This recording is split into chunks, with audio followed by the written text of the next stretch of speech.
folks taking a tour, the woman who heads their Office of Economic Development said, they have East Bank and a West Bank on the other side of the river. She said, just jump on the light rail to get to the West Bank. I said, well, how do you pay? She said, it's free for university folks.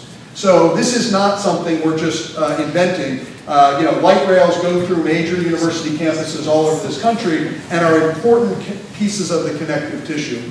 So just as Ralph said, we're really excited. I can tell you that even just meeting with our soccer coach, Sasha Swarovski, talking about the plans for the new soccer stadium, he is now thinking about, okay, the relationship with the Purple Line stop. As fans of our soccer program can take the Purple Line to get there, does it create a whole new level of accessibility for additional new fans to come join us, and how you will get from here to the new soccer stadium, which hopefully will be expanded but on site. We're talking about this the new Cole Fieldhouse, which, in addition to the home of the football program, is going to be the Center for Human Performance. The University of Maryland medical folks are coming, taking 50,000 square feet to do neuroscience and orthopedic research, real collaboration. Having a stop right in front of Cole Fieldhouse in the heart of campus is really important for that level of connectivity as a center for innovation.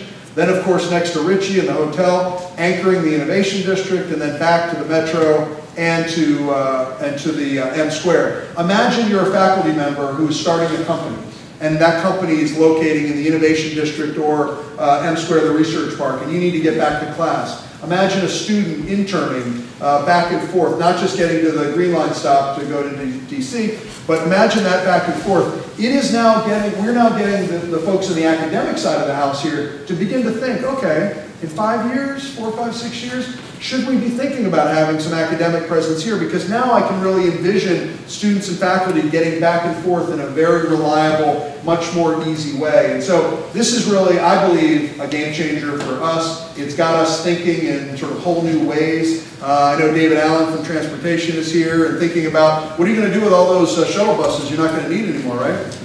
Right. Just reroute them somewhere else, probably. But it really is, this is at the heart of our economic development strategy, and we really believe that this level of connectivity and accessibility is critical for places in the 21st century economy to thrive. And because of your work, we are one of those places now, but we're going to be an even greater place in the future. So thank you very much. Appreciate it.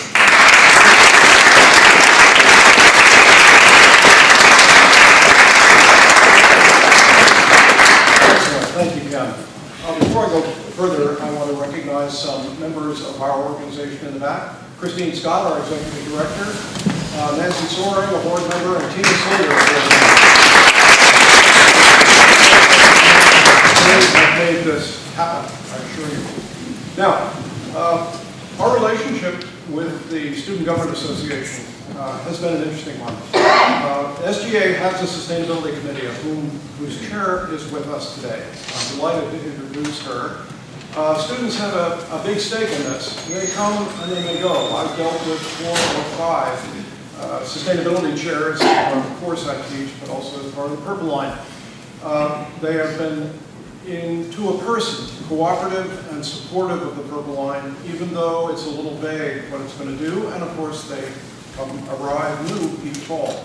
But Maya Spauer has agreed to join us today to talk about student interests in the Purple Line. It's a pleasure for me to welcome Maya.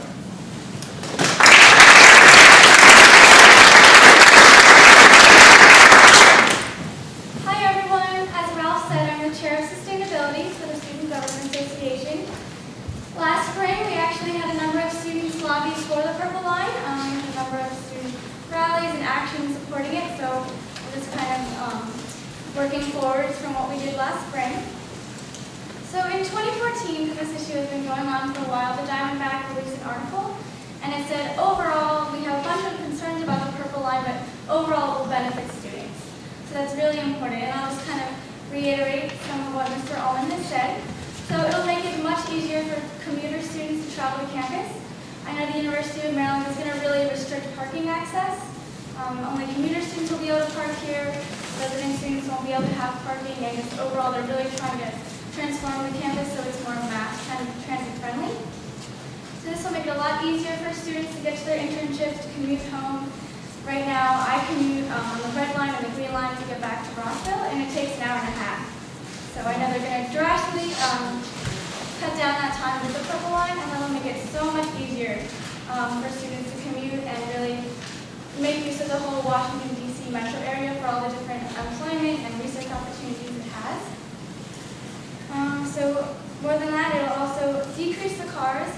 So it's really a hassle to get out of campus around rush hour. If anyone tries to leave anywhere between 3 and 6, it takes a long, long time to get off campus, so this will help that as an important student concern. And it'll also help bring more access to grocery stores. Some people have called College Park a bit of a food desert.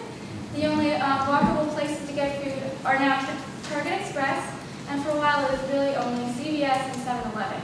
So for students without cars, you couldn't really go to Shoppers, you couldn't go to the full Target, so you'd have to take a long UMD shuttle bus that would end up taking about an hour to get back to campus to even get to a grocery store if you didn't have a car. So the Metro line, the new Purple Line is going to make it a lot easier for us to get to grocery stores and to do our shopping. Food is high on the list of priorities for students, and to really improve access to even get basic food. And another thing is that this will really make it easier for students to get to the Purple Line and allow us to be more sustainable. It's going to take an info sheet about 17,000 cars off the road daily. Now that's a massive number. And we have all these goals to be carbon neutral and restrict our carbon emissions, and this will really help those goals. A lot of students at Maryland are really passionate about sustainability. We have a really strong culture of awareness here. I'm a sustainability advisor myself, and when students enter this university as freshmen, they're given a presentation about how to be more sustainable, and taking mass transit was one of the things that UMD really stresses. So now we're empowering students to live up to these goals and to build those strategies that we're going to encourage them to take their whole life, is to live by these smart growth principles of moving near transit stations and other public transit methods.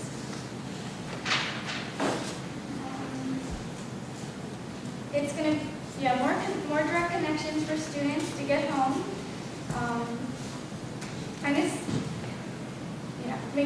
just going to make a smoother transition for students to have a car-free lifestyle, because they're probably coming from where they are at home. They might have cars, or they might feel like they have more ability to get places, so coming here without a car, they'll still feel like they have even more access to all those opportunities. And another thing they touched on is now we're not going to have as many shuttle buses. Currently, our Student Government Association Student Affairs Committee is trying to work on an initiative to bring shuttle buses to South Campus, near the Commons area, because a lot of those students have internships in DC, and it's kind of inconvenient for them to get to the metro right now. So this will help bring all those cars off the road and further decrease traffic congestion. And that kind of wraps up the main summary, but for students at UMD, we have a lot to benefit from the Purple Line. I know there's some concern about students getting hit by the train or noise issues, but I think overall students are really excited about this, and for those of us who graduate before it happens, we really look forward to how we'll benefit future students at UMD.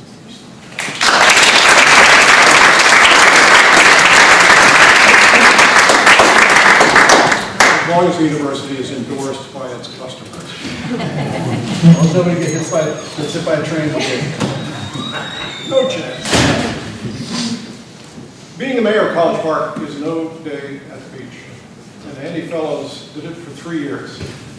He and I have gotten to know each other as he has come and spoken to a course of mine about what College Park has been doing from a sustainability standpoint. He is now involved with the Center of Smart Growth.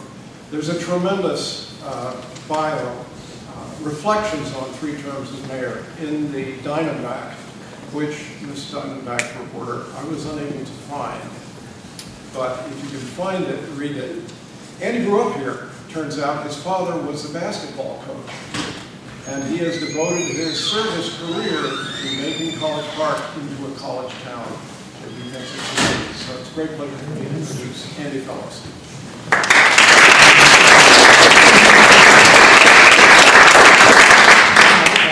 No, that's right. I don't think I need a mic. Is everybody here? I'm sure you'll be able to hear me. It's a great pleasure to be here. I'm actually happy to be here as a former mayor of College Park. Because I think last time, sometime around last year, around this time, I was here in a debate about the Purple Line as mayor and talking about the pros and cons. And in some ways, it's a really easy thing to talk about, all of the great advantages for the city of College Park. And, Ken was talking about the center of our economic development strategy, and he was referring, I think, to the university, but equally, those words sound exactly right for the city of College Park as well. The fact that, and I want to abridge a little bit on Ralph's kind introduction to me. I actually grew up in Silver Spring, 6 miles down the road. My dad was the basketball coach here, but I grew up on campus. And I actually didn't go to school here as an undergraduate, but I had lots of friends who went here. And I used to ride the C2, and it took like a bazillion hours to get here. And one of the things that I was so excited about in the mid-90s when I heard about the Purple Line coming was just ease of access, like getting to and from the campus as an undergraduate student or as a graduate student. I came here as a graduate student in 1991, and so it's about 25 years I've been here, and I'd say the number one issue people have complained about in my time, 25 years, is Route 1, which is now going to be called Bolton Avenue. People are going to be complaining a lot less about it. The reason that people complain about it is because of the fact that it's jammed and there's nothing to do. And so I think in some ways it's a classic, and it's such a, it's called Route 1 for a reason. It's the first interstate road, and it's a model of sort of the old type of road that we're really transitioning to as a nation. It's great that the University of Maryland can play a leadership role in making that happen. It's also great for the city of College Park to play a leadership role. And one thing I want to really stress is the fact that this is such a great project as a collaborative kind of project with the city of College Park and the university. From the time that I was on the city council in 2001, being on the council with Eric Olson, we knew we could count on the university to help us. But as was alluded, there was some bumps along the road, and it wasn't until Dr. Lowe got here that the university became fully on board and really helped to make this a reality.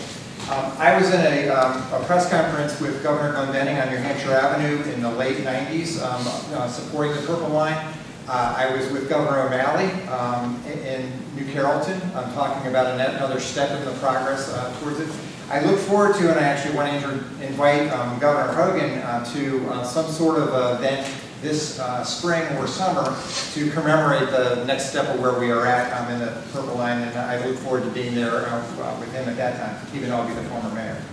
I wanted to mention the fact that this, in addition to being a great collaboration between the university and the city, this is a long, when I first was a volunteer for the city of College Park, I was appointed by then Mayor Page to be on the Air Quality Committee.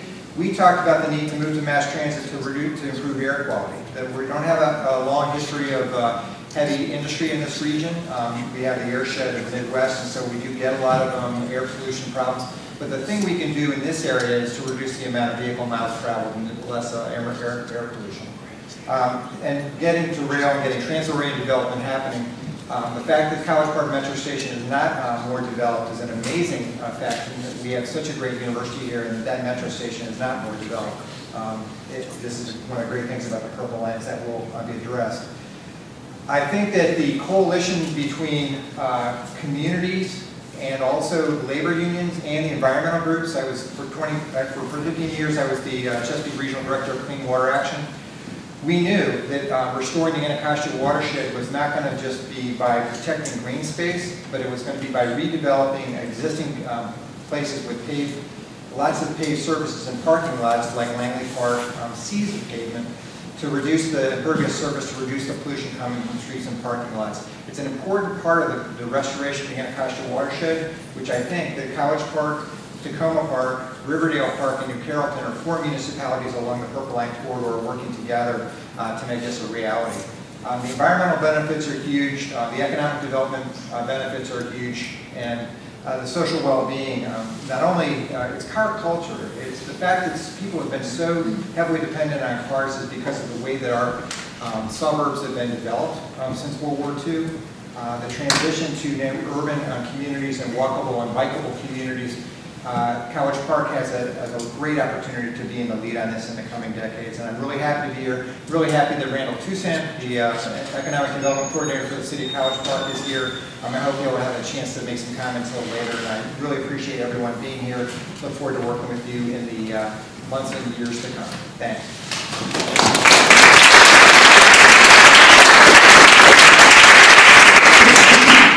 starting to tell lies about you. You're a positive.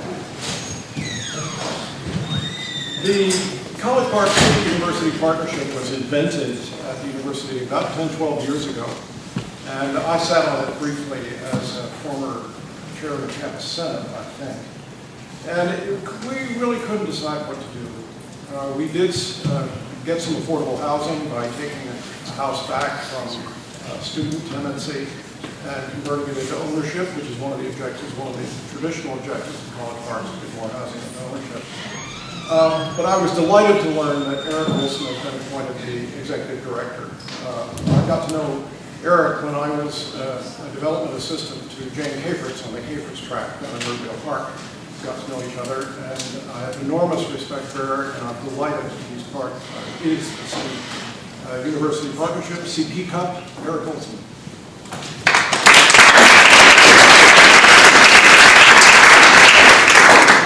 Thank you, Ralph, and thank you, Purple Line Now. You've been advocating for the Purple Line for many, many years, and I know Andy and I were both members of the board over the years, and it's really to the credit. And I saw Webb Smedley in the back somewhere come in, and Webb, of course, was there in the beginning as well, as many of you were. But that advocacy is really what has helped get the Purple Line to this point. Citizens standing up saying we need a better alternative. It was almost dead, probably at least a half a dozen times or more.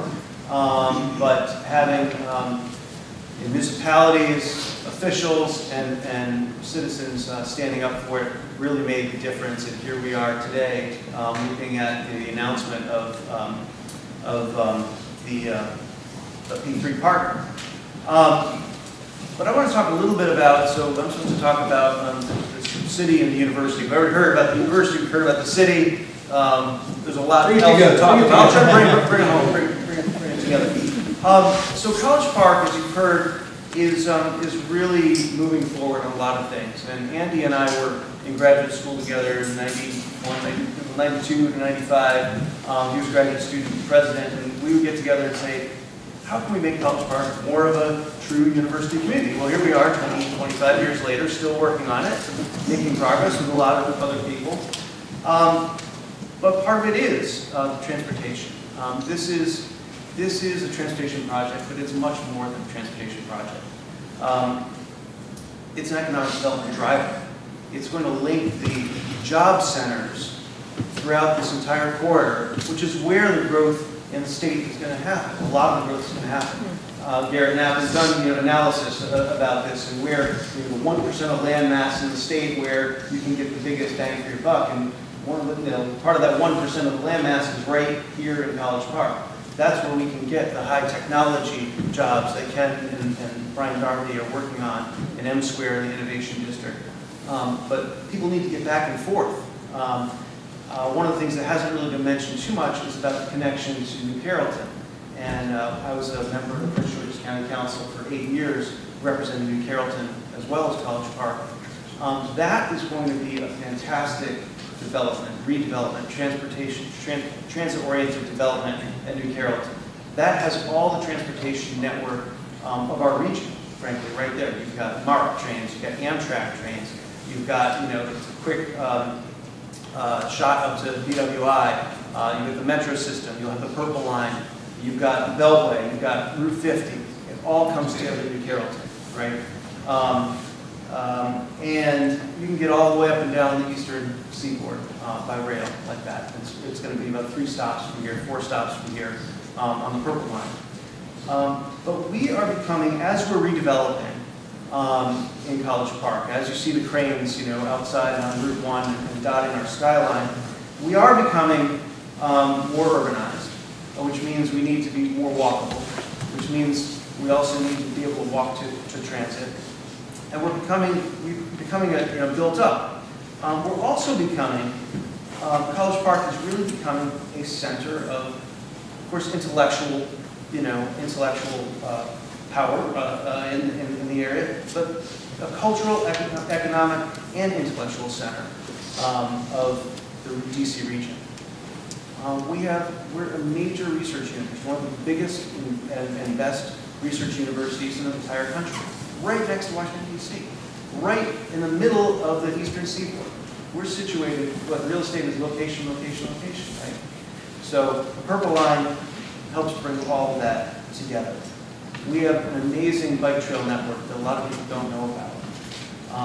You can get from here all the way down to National Stadium by the end of next year. You'll be able to get to National Stadium by bike very easily. You can get all over the Washington suburbs by bike, and the Purple Line is only going to enhance that. The other day I was looking at Google Maps, and the tool, it's a new tool, but I just discovered it, about sort of measuring how you can walk from one place to another, what the quickest route is to walk. It's a really cool feature. And I was looking at it for the Purple Line stops, because I was looking at the development, how close our new development is going to be to the Purple Line stops. And we have at least 6 market rate multifamily buildings that are either being under construction right now or going to be built in the very near future. 6, and that's, that's a couple thousand units probably. Those are all going to be within a very short walk. I think the longest walk is about a mile to the Purple Line stop. But that means those people living there, they're going to be taking transit. Most of them are not going to be driving. They're going to be walking either to a job at the university, which is the largest employer in Prince George's County, or they're going to be walking to a metro station, or they're going to be taking other forms of transit. And that's what we need to get more amenities, to become an even larger cultural and economic center. M Square, which Brian Darby has worked on for many years, that's going to have, what, 6,000 jobs by the time it's built out? High-tech, good-paying jobs at M Square. This is going to connect them to the entire region. So we are really moving forward in College Park. And the Purple Line is much more than just a transportation system. It's an economic driver. It's what's going to help make College Park an even greater place in the Washington, D.C. region.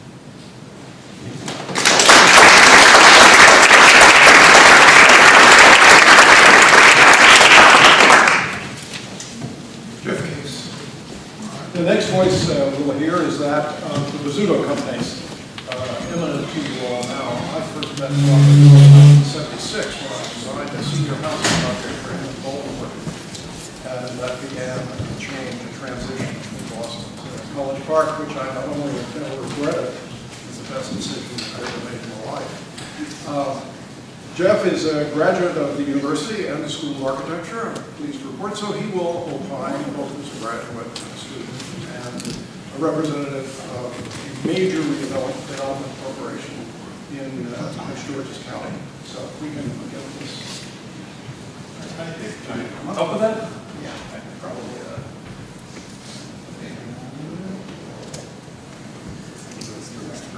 All right, well, I'm no expert. Yeah, excellent. Jeff Case. So, thank you.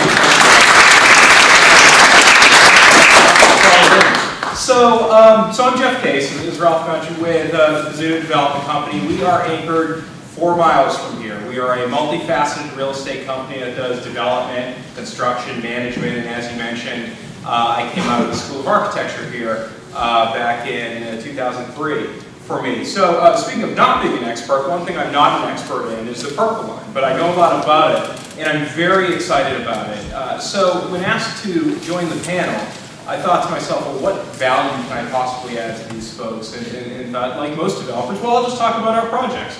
And the reason why we felt it was applicable was simply because of the virtues of the Purple Line, of the connectivity that this is going to foster for College Park, and what that means truly for true market rate development in the multifamily, in retail, in the entertainment, and across the bandwidth of creating places, creating built environments that you actually want to go to.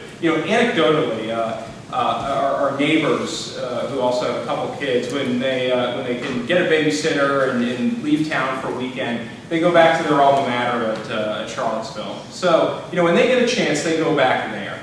On the other hand, when I was a student here in College Park, I remember having my parents visit and driving, who knows how many miles up north, up Baltimore Avenue, Route 1, Baltimore Ave. Actually, at the time, it was definitely Route 1. So the Olive Garden. Okay, so comparatively, it shows how much progress we've made in the past 10 years, and really what's going to be possible as a result of the Purple Line. So, so having mentioned that, I'll touch on a few of the projects. The first of which is actually a project that we're developing with a very esteemed partner. I see Minnie in the back there, with the Chevy Chase Land Company. And in that project, and what I'll also mention, that being a project on the Chevy Chase Lake stop, is that the Purple Line connects much more than just Bethesda to College Park or New Carrollton. It completely revises the way that we're using the immense asset that we have with the Metro currently and makes it something that's really valuable to College Park. It connects College Park to Shady Grove, it connects it to NIH, and so on and so forth. It connects College Park to the College Park Metro, as Ken mentioned, another critically important factor. So, as one of the many projects that will connect in to College Park as a result of this, the Chevy Chase Lake project that we're involved with is about 1.5 million square feet of development. First phase will be about 500 multifamily units, both rent and sale, and it'll have 110,000 square feet of retail anchored by a grocer. As we then start to talk about the developments that we believe as a market rate multifamily and mixed use developer, and I'll say that again, we don't develop student housing. And yet we're very interested and very excited in College Park now. Having been based here since 1988, just 4 miles away. Today, for the reason that we're all here, we're very excited. So, you hear many folks say, well, student housing commands great rents, and really market rate residential in College Park doesn't today. That was a similar story in Baltimore in the Midtown neighborhood, where with the University of Maryland system, UB, we developed the Fitzgerald with many other great consultants and partners. And there, we couldn't justify the rents that were necessary for true innovative housing. Housing that we want to live in as graduate students, as professionals, as faculty, as staff. So what we did, again, with a very big team with the University of Baltimore, was we went to places like the Gramercy Park Hotel in New York, the Setai in South Beach, brought that to Baltimore, to Midtown Baltimore, and ultimately, the rents that project commanded were on par with the waterfront of Baltimore. And again, drawing that as a comparison to really what we think can happen in College Park with the right product, with the right connectivity. That's really all predicated upon. So, Monroe Street Market, this was the project that Professor Bennett mentioned when we mentioned that we'd be happy to come and talk briefly today. This is about a $230 million development that took 6 blocks at Catholic University on a metro. Absolutely critical piece of this, on a metro station that was previously really lost. It had not seen the renaissance that many neighborhoods of DC had. And with the partnership that we had with Catholic University, this resulted in a community of 700 multifamily units, really innovative units, not commodity-driven student housing because the folks around it have no other option. True, wonderful places to live, shop, 83,000 square feet of retail, artist studios, plenty of parking to go along with it. And it's really remade that neighborhood in a contextual way, and there's many new projects that are popping up around it. Home values have really struck a chord and gone up in a good way. So similarly, another university-anchored project, in this case a little bit different, certainly with spectacular connectivity, George Washington University, where we assisted Boston Properties on a project. The reason I threw this in there is, once again, there's a lot of students living in this community. It is not student housing. This is some of the more innovative housing in the district, and it commands rents that are on par with some of the most beautiful properties in various areas of the district. So again, goes on to say that type of product that College Park can really handle, and again, will be made possible by this transportation access. Again, the non-commodity housing, this is a project on a former brownfield in Baltimore, where with the proper attention to detail, pulling designs from the lobbies of, again, South Beach, the pools of South Beach, and yet doing it in a way that was authentic to Fells Point neighborhood in that case, or in this case, authentic to the things that are happening here at the University of Maryland in College Park, resulted in a project that spoke volumes. So just another example of that is Anthem House, which is a project that we have underway with a gentleman named Scott Plank, actually, who's also very invested and active here in College Park, where walls between fitness and social and co-working really were blurred. Walls between the interior and the exterior spaces were blurred. And this was catering to a very young demographic in Baltimore. A young demographic coming out of the University of Maryland in many cases. I was an example of that. That we hope, thanks to this connectivity that we're all here talking about today, will stay here in College Park to live, to work, to dine. And with that, I would mention the comparison I made to Charlottesville. And there's a lot of the greatest American college towns out there, and to be the greatest, we got to go beyond the typical restaurants that may or may not come into these new projects. We need to take some cues maybe from Austin, from even markets in San Francisco that a partner of ours did, or Belvedere Square up in Baltimore, a neighborhood market, and bring that to College Park. Again, all things that need the critical mass, the connectivity that the Purple Line is going to bring. So, at risk of certainly being the least of the experts up here when it comes to transportation or the Purple Line, what I was hoping to do is really convey our excitement as one of many market rate oriented developers who really are looking at College Park today because of this, and really have an excited perspective of the future. So, thanks.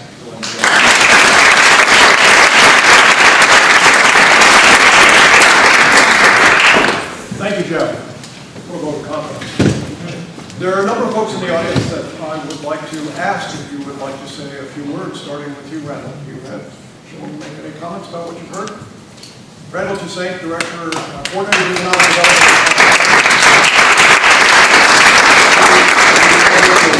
Monthly report on development activity in College Park. We do. We have 2 monthly newsletters that go out that talk a little bit about what's going on in the area and also offer some insights about some of the new developments. But if we can have another round of applause for the panel, I think it's great. I don't want to belabor your ears with anything beyond what you've heard today. I don't want to reiterate too many of the main points, but one of the big things that really was impressed upon when I first took this position was that there are several needs that we have as a community. And when I say community, university, residents, students, even folks who come and work here but don't necessarily live here. And those needs expand beyond just having something beyond pizza restaurants for us to be able to frequent. But it's a collective need for us to grow in a way where we create new jobs and opportunity. When we start thinking about what catalysts can create that kind of opportunity, this definitely speaks to that nature, Purple. One of the main things that we really started focusing on in terms of attraction, and you've heard a little bit about it today from the office side to innovation, and even down to retail, is creating a higher level in terms of the type of products and companies and even restaurants that we're recruiting. Interesting tidbit, we actually have significant levels of retail disposable spending, meaning our residents do like to shop. But what's interesting, we don't spend our dollars here within the community. Often, those tax dollars go outside of the community to purchase simple products, from groceries, even down to sweaters, shoes, and jackets. But in terms of talking to those retailers, trying to get them interested, telling them our story, one of the key things that they look for are different types of growth and then the presence of different amenities, one of those being multimodal transportation systems. The Purple Line has actually opened the door for us now to have some unique discussions with a lot of the retailers that we probably wouldn't have been able to talk to in the same way maybe 5 or 6 years ago. Now, we heard a little bit about M Square also, and it's a phenomenal fact that that is the #1 business park in the nation for research. Think about that. think about what that compares us to and the level that puts us at. And Ken, he's very humble, but he's doing an amazing job at recruiting some dynamic companies coming into the area. Now, as M Square goes from 4,000 employees to 7,000 employees, we got to think about what direction that will move in terms of where those employees live. And it's no secret that both the city, partnership, and the university all are working towards making sure we have more folks living and working in College Park. Purple Line actually gives us the opportunity to develop new systems, new multifamily that can attract at market rate housing and create places for those future employees to live. And then sustainability is a big piece. We talk a little bit about the fact that almost 17 to 19,000 cars are going to come off the road. But the pollution aspect that's tied to that is very worthwhile for us to consider. I recently read a quote that we know now more about math, science, and technology than we have at any other point in human history. But what's also unique is we grow closer and closer to polluting our Earth in a more dramatic way than we ever have before. So with this project, it actually brings us closer to a level of sustainability that's in keeping with both the city and the university's long-range plans. So with that, I'd love to just conclude and thank you all for allowing me to make a few comments. And we're going to work on getting things beyond pizza restaurants.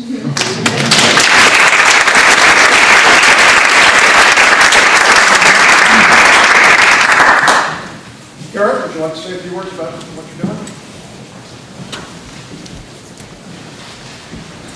Garrett, Director of the Center for Smart Growth. Thanks. I'll be really brief, because I'm between you and Michelle. So first of all, terrific job by these folks, right? It's hard to overstate the importance of the work done by the people in the front of the room, but also people throughout the room. I know many of you people have worked on this project for a long, long, long time.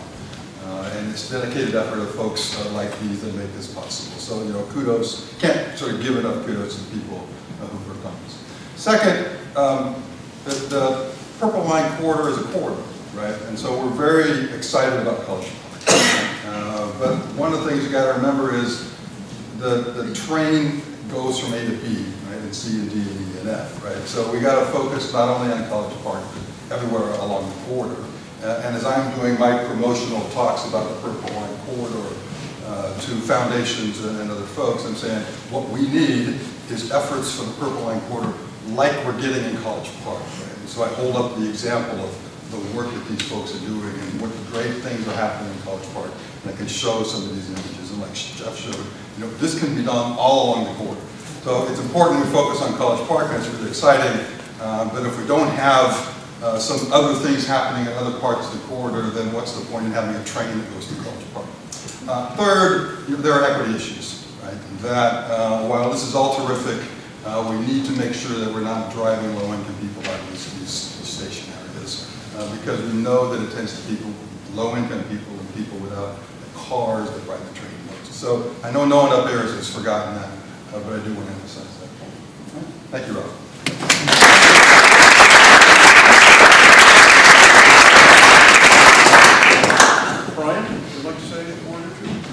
Well, actually, it's a question of the panel. So one large development that could happen would be Greenbelt, the FBI, if it were to come to, and any discussion on the impact of the other two sites, I mean, Springfield and then Landover, I guess are not perhaps as well served by public transportation. So any comments any of the panel would want to make about potential movement of the FBI to Greenbelt, which would be one Purple Line, one station away from the Purple Line? 11,000 jobs only helps. Yeah, just, I mean, huge deal. There was an article in the Diamondback, we were all quoted, you know, Greenbelt makes the most sense of any place that the federal government could choose. It's on a metro stop, it's on a MARC train stop. We were even talking about here, as much as I want everyone to live in College Park. Now it's part of my job, but it does, you have the ability to, you know, work at FBI and live in Baltimore City and jump on the MARC line at Camden Yards, or you have the ability to live in anywhere along the Purple Line and come to the College Park station, jump one stop to the Greenbelt station. So I think it has to be done in a way that really balances the environmental impact and all those things, but There is no other site that has this level of connectivity from a mass transit site. And the site in Springfield, it's at the steps of the mixing bowl in a site that I think will really be challenged. And let's also remind ourselves that about 25% of the federal workforce lives in Prince George's County. Only about 4% of the federal jobs are in Prince George's County. So Prince George's County needs its share of well-paying federal government jobs. And I think this is a major opportunity to get that on a site that really is Metro and MARC train accessible. Other comments? I would just echo that and say that, 11,000 jobs, at a metro station, a lot of those people are going to be living closer, especially over time. They're going to be living in our community, in and around our community. That only helps bring more amenities, bring more people to shop and live and create that synergy that we want here. And certainly the Purple Line is a big piece of that. Yeah, I just want to add that there's the corridor that Garrett mentioned, both the Green Avenue, the Green Line corridor, but also Baltimore Avenue as a whole, going to the District Line all the way out to the Beltway. The Purple Line really will intersect a corridor that could be an arts and entertainment kind of district with the Gateway Arts District and the kinds of things that are happening in Hyattsville now.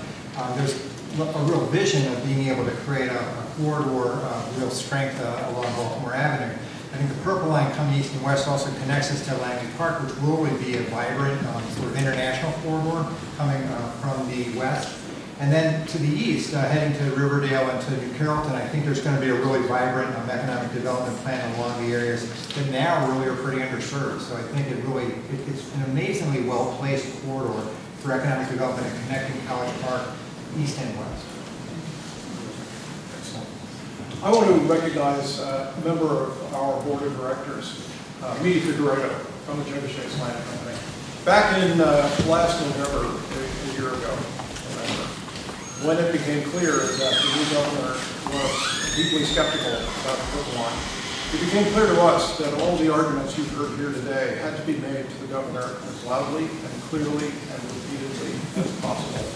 Midi undertook to do that. She is embedded in the business community in Montgomery County, and she was successful in doing something which is not entirely natural among business interests, which is to get together to advocate a single thing. And she made it happen, and she deserves a great deal of credit for what has happened to the line at the governor's office. Please join me in thanking her.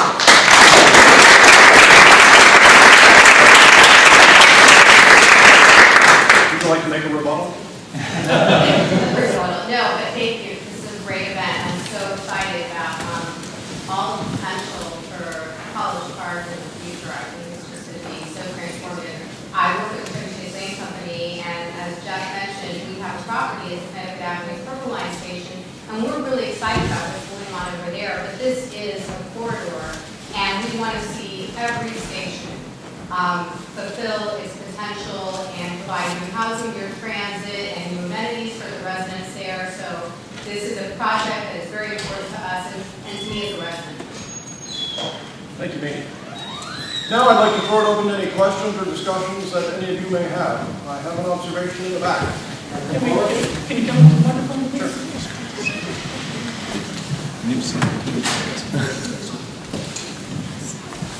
Good afternoon, I'm glad I'm here. I'm glad presumably will be built. I'm probably should be hardened by the time that Garrett made. So before he made it, and I arrived late, but nonetheless, having arrived late, I heard the phrase used 10 or 12 times, as well as trying to teach the governor to his side, market rate housing. Now, I know that members of the Purple Line now, coalition or whatever it's now called, and I presume I know that some members of the panel have in the past expressed support for affordable housing as well. But notwithstanding Garrett's comment and notwithstanding the past support for affordable housing, in this session today, it's not been used, whereas market rate housing being promoted as the ideal has been used many times.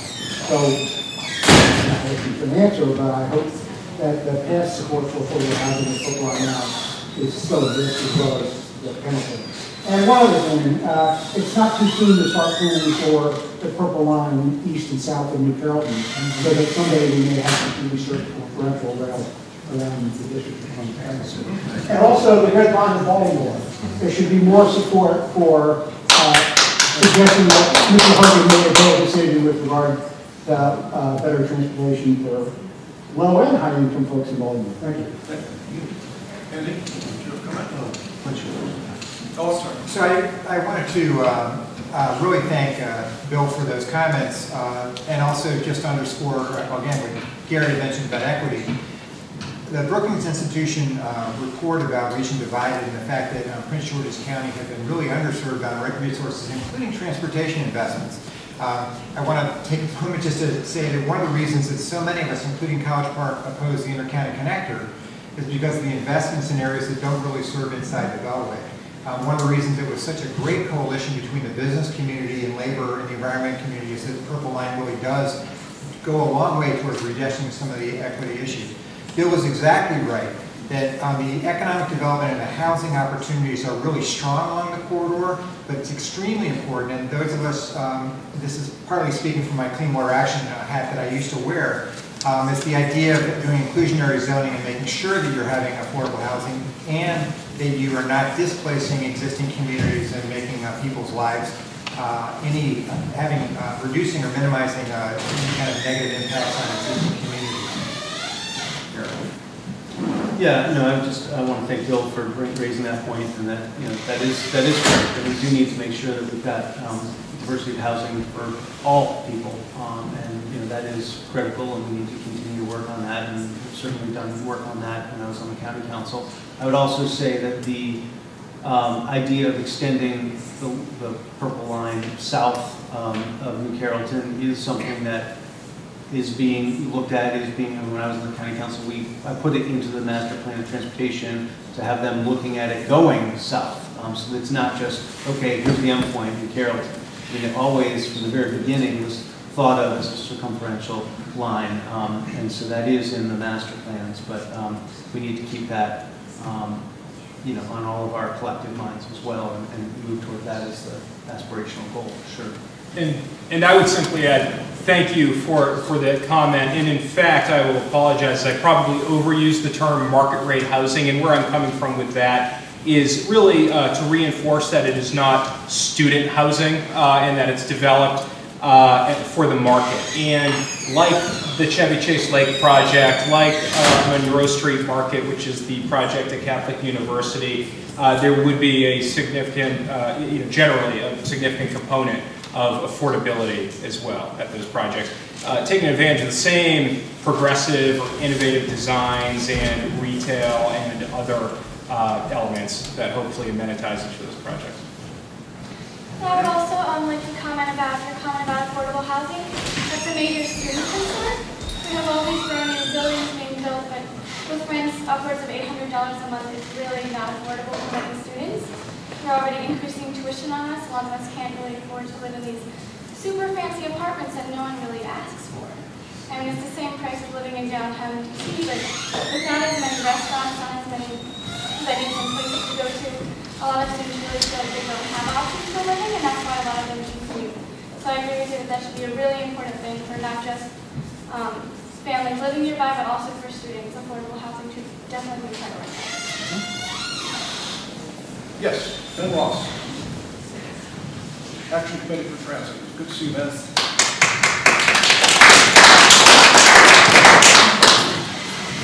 Hi, I wanted to say first that I came over from Bethesda.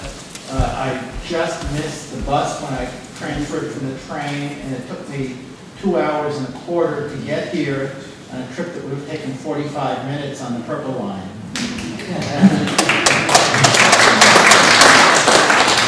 I just want to add something about affordability, that the basic problem is that there is much more demand to live near Metro than there are places to live near Metro and housing near Metro. And I believe the only way, affordability, it's important to have affordability spread around all stations, but if there isn't enough housing to meet the demand, somebody's got to be kept out. It's just arithmetic. So that the key thing, in addition to making sure that you can build housing near the stations, and you do have an affordable component, is to keep the expansion of the rail system ahead of the demand for housing, so that there is always more areas being opened up to access at the same time as you are inevitably going to be attracting a lot of people to the stations you have.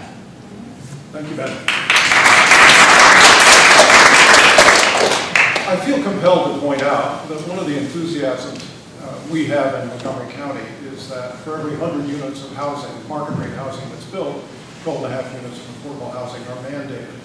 And as Vice Chair of the Affordable Housing Conference of Montgomery County, I can tell you it's very much on our mind. I would point out, too, that the planning department has been very careful about rezoning to its new commercial residential zones, CR zones, existing affordable housing. That happened in Long Branch, which is threatened by turnover of zoning for existing affordable housing, and the county council turned back some of those rezonings. So there's another way to deal with that as well. The existing housing is naturally affordable and needs to be kept that way. Yes, sir. I just want to echo the affordable housing issue. Low-income housing should be included in that affordable housing. And there is a federal law that states any federal money used in a project, like especially around Langley Park, where they're going to displace people, has to have something in the budget for the relocation of those people. That's the number one issue. Everybody wants to have that federal law. The other thing is, last Thursday we had a hearing about the Prince George's overlay zone in Upper Monroe, and an issue there that came up is, and the problems they had at the University Town Center, they're having, is that student housing that's down there at Bellcrest. They can't even sell it, Kevin, yet, until it's been 3 or 4 years now. They've had a problem with parking, surface and garage parking. So there's issues with housing as far as students are concerned. There's maybe an issue of connectivity. That came up at the hearing. If the Purple Line ever becomes a reality, they really need to have some way, and maybe this is a use of those campus vans, the connectivity to other town centers, a project in Laurel, the project in here, a project in Prince George's, should be able to connect somehow. You're people moving, you're about transportation. How about developing the transportation needed to the sport? Excellent. Thank you.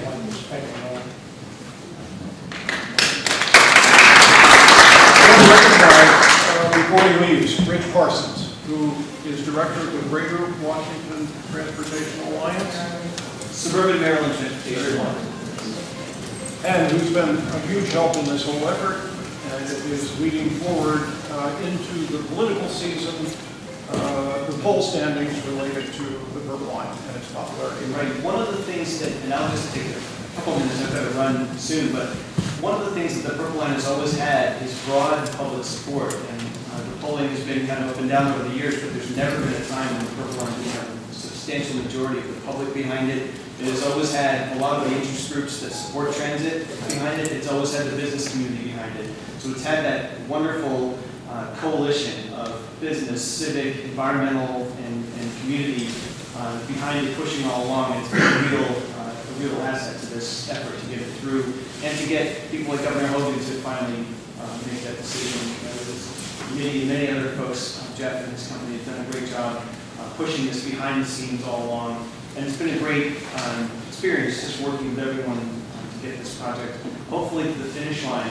I would just like to say in the future, this is not the only thing we need.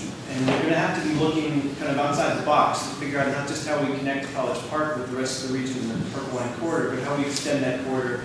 I'm very interested, and we're very interested in looking at how we redesign and update some of the other facilities around our region to really make this network function. The number one issue I will say in closing to the people of this region is transportation and traffic congestion specifically. We've got to be much more imaginative and holistic in how we take it on. I'm excited about the Purple Line. We just can't keep taking 20, 30 40 years to make decisions on major transportation projects. We've got to find ways to speed up this process and get the program going tomorrow, not 3 years from now.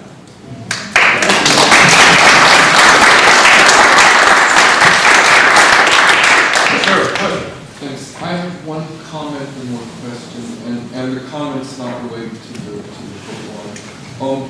Recently, I had a communication with Maryland National Park and Planning Commission, and they had told me that Prince George's County, there are 3 areas that are now designated as town centers. One of the areas is in Largo. One of the areas is on the surrounding the PG Mall, and I live there, and it's all been rezoned. Like, they're already demolishing the 2-story buildings. And the third area they said designated as town center is Old Hydesville down where the courthouse is. Okay, that's just an information thing. But now I have a question. In Prince George's County, I guess this is for the Bozzuto person, but also for anyone. When you construct a new condominium in Prince George's County or a new rental building in Prince George's County, what percentage of units has to be designated for non-market rate housing, affordable or low income? And lastly, in Prince George's County, what is the income that's considered to be, what is the income below which you're considered eligible for affordable housing? Right. Sorry about the whole. So, no, that's all right. So I'm reaching back a little bit. I'm not on the county council anymore, but there is no, they do have a moderate dwelling unit requirement in Montgomery County. There is no similar requirement in Prince George's County. So there is no affordability requirement. Developers can build without that. I had been supportive of that. There have been a few efforts over the years to do that. The majority of the council is not supportive of that. In part because that argument goes that we have a lot of affordable housing in the county. I'm not saying I subscribe to that, but that's been the argument. Your other question was about what is the, so you take the area median income for the DC region, and it's like 30% of the AMI, I think, is that right? So that's yeah, so I mean, there's a calculation about what the area median income is for any given metropolitan area to figure out what affordability is. I think it's 30%. Yeah. So, and I just wanted to add that in the city of College Park, when developers would come with a housing project, we would typically, the council, and actually Bob Campbell, my former mayor pro tem, is here, he often took the lead in sort of pushing the developers to include more affordable units within their project. And typically their response is, well, we need to make the numbers work. And that's kind of a nebulous term, but the push and pull about that is like, how can it be done and sort of make it work for all parties? And also the county council or the district council is the final say. So the municipalities are really sort of advisory at that level. I mean, there's a lot of leverage at the local level, but a lot of it happens at the county level. And I think the more that we along the corridor are really working with our county elected officials and staff to figure out ways to address this issue, I think the stronger we're going to be. That's a great question. There's another aspect of transit-oriented development that's important. The Department of Housing and Urban Development is developing a standard for affordability that goes beyond simply the 30% of gross income as the definition of affordability in housing, and that's to add transportation costs to it. Estimates now are that it costs about $10,000 a year to own a car. So if a low-income family can live in a transit-oriented location and not own a car, $10,000 makes a huge difference to someone who's making minimum wage. Other questions? Yes, ma'am. Ma'am, can you come up to the microphone? Yeah, absolutely.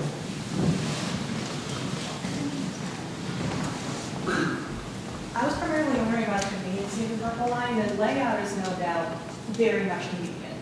but there's something that I've experienced in the metro. When you're standing in a metro station for 20, 30 minutes and the train's not coming, you're late to this.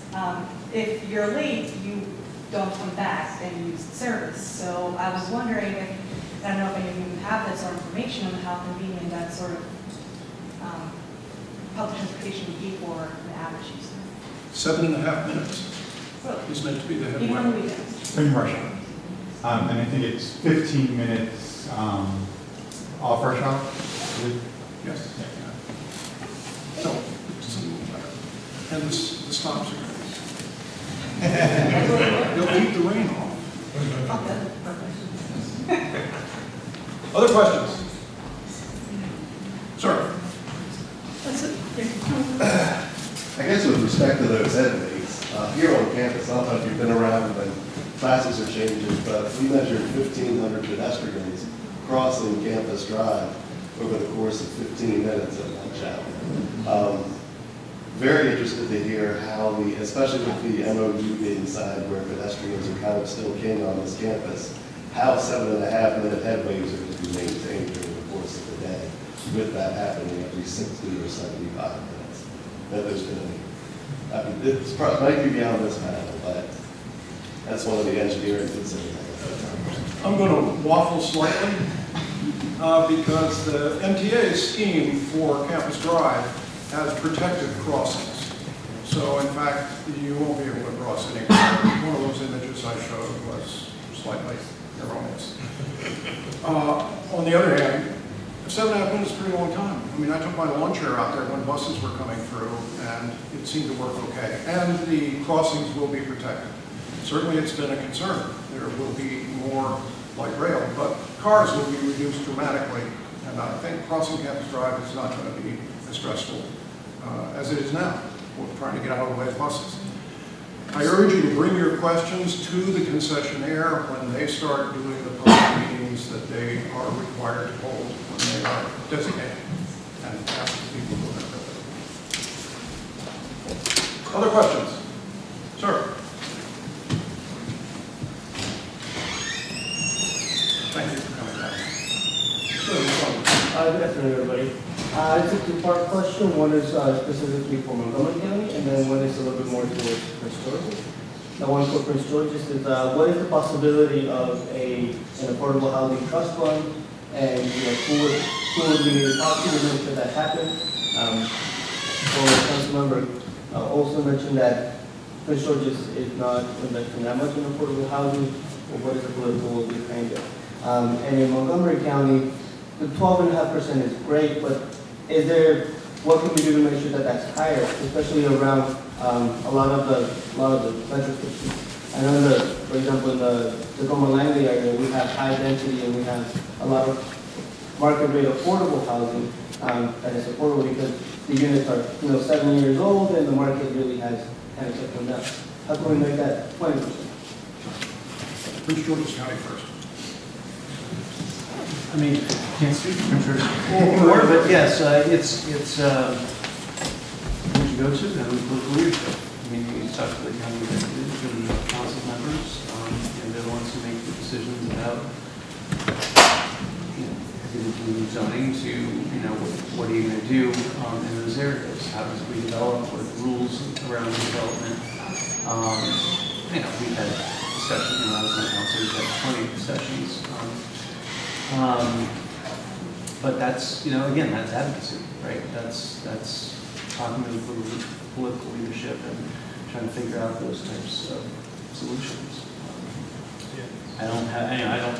I would simply add it's a very good question, and I draw a comparison, between Montgomery County, some of the projects we showed there, Prince George's, and also Baltimore. And what I would say from the private development side is it's much easier to develop a component of affordable housing in Montgomery County than it is in Prince George's County, and that's simply by virtue of the fact that the rent across the rest of the product sort of buoys it up and allows you to subsidize that cost. It's much more difficult to do that in Prince George's, where your average rents on the market rate product is not going to help you really make up for that return and get financing, both equity and debt. And the same has occurred in Baltimore. You know, Baltimore's got a lot of affordable housing. You could argue whether it's in the right places or providing the right benefits. And, you know, for that reason, these trust funds are very helpful, and, you know, we'll see if there's progress made.